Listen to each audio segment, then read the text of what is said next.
we're getting a shower.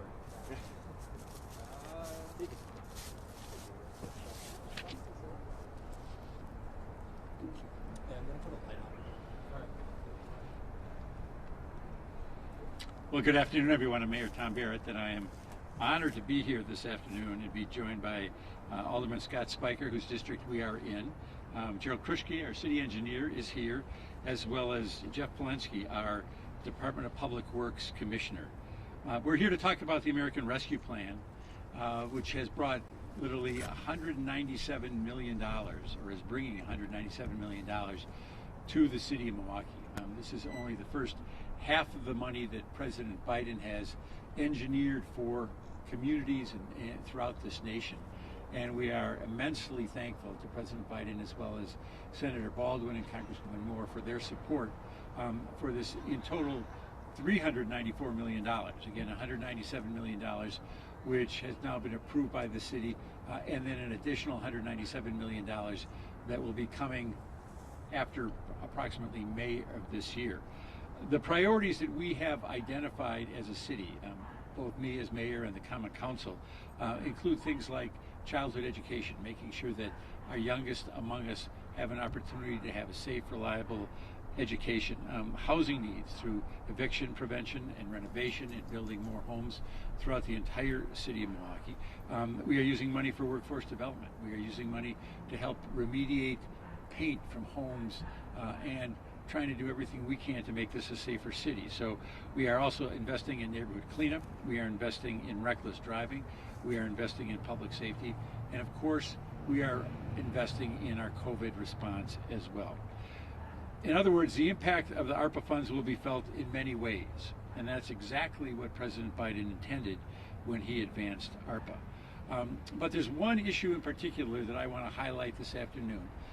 Because when I talk about the federal government, I talk about the state government, I talk about local government, the word I use to describe local government oftentimes is gritty. That what we do here is gritty. That at the federal level, you're at about 35,000 feet. At the state level, you're at about 4,000 feet. And at the local level, there's times when you're literally in the trenches. And a good example of that is our lighting in the city of Milwaukee, our streetlight circuitry in particular. And we together, the Common Council and I, have made this a priority to update our aging infrastructure, which includes obviously our streetlight circuitry in the city of Milwaukee. We're investing $10 million of the ARPA funds to do that. That is a very significant investment to improve the quality of life and to improve public safety here in the city of Milwaukee. City streetlights, through age and design, are vulnerable to outages. I think we all recognize that. And the work ahead will make lighting more reliable and efficient. Commissioner Polensky will share some details about street lighting improvements in a moment. But the money we are spending will make a difference. Additionally, President Biden's infrastructure bill will also improve Milwaukee. So in the coming months, again in late May is my estimation, we'll have our second allocation of ARPA funds, another $197 million.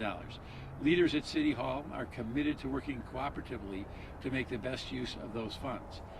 We are very, very pleased to be in Alderman Scott Spiker's district, and he very, very actively participated in the Common Council's work to allocate ARPA funds. And I want him to step forward and share his perspective as to why this is important for the people here on Milwaukee's South Side. Alderman Spiker.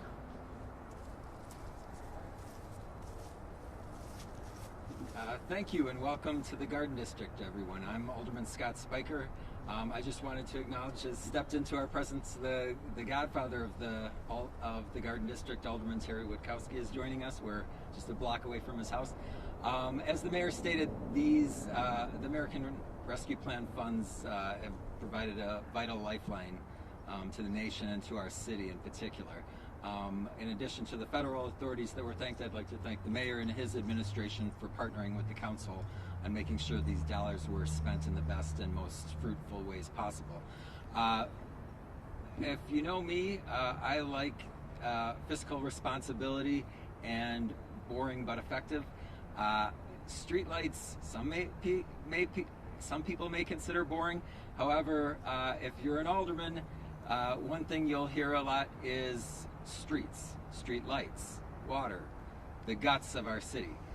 These have received a $10 million injection to revitalize our city from the inside.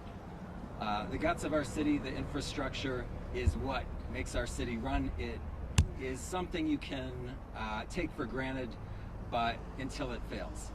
With these $10 million, and don't want to steal too much of Commissioner Polinsky's thunder here, but with these $10 million, we can get at the worst of our street lighting circuits.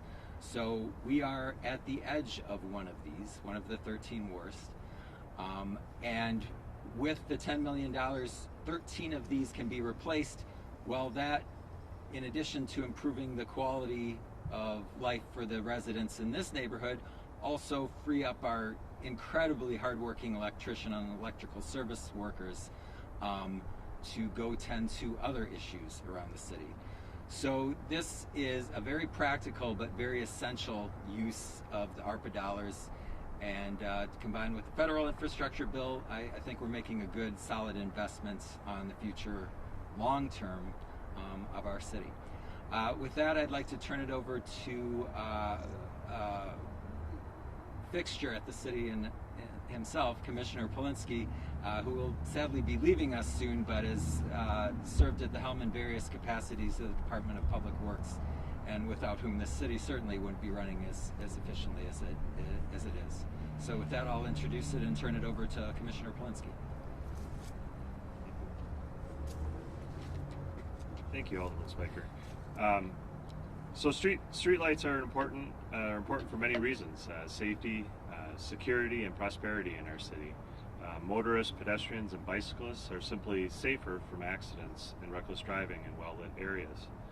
The streetlight network here in the city extends the hours during which outdoor activities can take place, enhancing safety and quality of life in our neighborhoods. The City of Milwaukee currently maintains and operates approximately 79,000 street and alley lights. Approximately 1/3 of that street lighting system has outdated series circuitry that has become less reliable and frequently leaving many neighborhoods dark with outages. We use the analogy of the old-time Christmas lights in explaining this series circuitry, that when one bulb is out, the whole string of lights is out. But rather than pinpointing on a strand of holiday lights, our electrical service staff may have to deal with thousands of feet of underground wiring. So you can imagine troubleshooting and repairing this old series circuitry is not always a quick process. For a number of years, we've budgeted approximately $1 million in our annual capital funds for converting the series circuitry to modern multiple circuitry. A location served by multiple circuitry has more localized outages and will affect fewer overall streetlights. So the $10 million that the mayor and Alderman Spiker spoke about in ARPA funding will significantly accelerate this effort and allow us to improve some of the most problematic circuits throughout our community. During this conversion, we're also upgrading our high-pressure sodium lamp streetlights to LED lamp streetlights. The LEDs are more efficient. They use 70% less power than the HPS lamps. And when the circuitry and LED upgrades are completed, the estimated energy savings throughout the city, the energy savings could be in the range of $3 million annually. LEDs will also provide reduced maintenance and repair costs because LED lamps have a longer life and burn out or fail much less frequently as compared to the high-pressure sodium lamps. As said, we are prioritizing the most problematic circuits in the street lighting system. And as the Alderman had said, that we're standing in the neighborhood that is one of the 13 most problematic streetlight circuits, and it'll be addressing the circuit here, I guess, extends down to Layton Avenue and then over to 6th Street from this point. The total of 13 circuits that we'll be addressing with the $10 million experienced the most failures in recent years, accounting for almost 500 troubles of the nearly 3,000 troubles that we experience throughout the city. So it takes a significant number of those troubles away from our electrical service staff to have to deal with. So in the next couple months, we'll be planning to have multiple engineering firms working on the design for these 13 locations. We expect construction to start this next year and possibly into 2023. In closing, we're very excited, very appreciative of this project and the money that's been extended for this project through ARPA. And it will, ultimately it will lead to a reduced carbon footprint, greater cost savings, better streetlight reliability, and enhanced safety in our neighborhoods. So thank you. Well, thank you very much, Commissioner. And in summary, our streetlight circuitry is really the backbone of our lighting infrastructure in the city of Milwaukee. It's the backbone. And if you think about this for a second, you never think about your back until it's out. And then you can't stop thinking about your back. In some ways, when our streetlights go out, the same concept applies. People are concerned about driving, they're concerned about safety when their streetlights go out. We don't want the backbone to go out of our city lighting system. That's why we're investing $10 million of this federal money in our neighborhoods right here in the city of Milwaukee. If there's any questions, we're happy to answer any questions. All right, thank you. All right, thank you, and happy Thanksgiving.